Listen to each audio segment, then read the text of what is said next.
अब तस्वीरें आपको दिखाते हैं महाराष्ट्र से जुड़ी हुई, जहां पर मध्य प्रदेश के सीएम इस वक्त पीसी कर रहे हैं। सुन लेते हैं। काम के बलबूते पर आज यशस्वी प्रधानमंत्री के नेतृत्व में दुनिया की 5वीं अर्थव्यवस्था लोकसभा चुनाव के तक थी और अब 4थी अर्थव्यवस्था जो समाचारों में आ रहा है कि हम जापान को पीछे छोड़ करके हम उस दिशा में आगे बढ़ रहे हैं। तो मैं उम्मीद कर रहा हूं कि जिस प्रकार का समय चल रहा है, यशस्वी प्रधानमंत्री और डबल इंजन की सरकार महाराष्ट्र में बनेगी और हम मान के चलेंगे कि जहाँ क्षेत्र के विकास के लिए और वैसे भी एफडीआई फाइनेंस जो हमारे एफडीआई में महाराष्ट्र वैसे ही देश में बहुत आगे है और महाराष्ट्र जो थोड़ा पूरे देश के लिए आर्थिक मॉडल के दृष्टि से एक वैसे ही स्वाभाविक रूप से आकर्षित करता है। अब यहाँ के कई सारे हाईवे तो मैं बता ही दूँगा, तो आपको तो पहले से मालूम है, नागपुर मुंबई जोड़ने वाला 700 किलोमीटर का समृद्धि एक्सप्रेस का पूरा होना ये अंतिम चरण में थोड़ा ही काम बाकी है।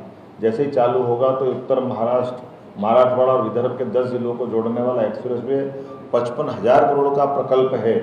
मुंबई में बना अटल सेतु सबसे लंबा समुद्री पुल है। ये सारी बातें कांग्रेस या उनके साथ वालों के समय पहले हो सकती थी, लेकिन उन्होंने पसंद नहीं की, क्योंकि वो महाराष्ट्र का या देश के विकास के मामले में उनका मॉडल केवल झूठ बोलने वाला है, आपस में लड़ाने वाला है और बरगला कर सरकार बना करके लंबा समय बिगाड़ा है।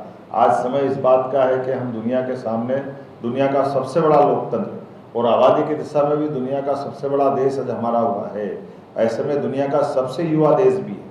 तो एक प्रगतिशील केंद्र सरकार के साथ कदम से कदम मिला के चलने के लिए महाराष्ट्र की यूपी सरकार तैयार है। इसी बात का आह्वान करने के लिए मैं आज यहाँ आया था।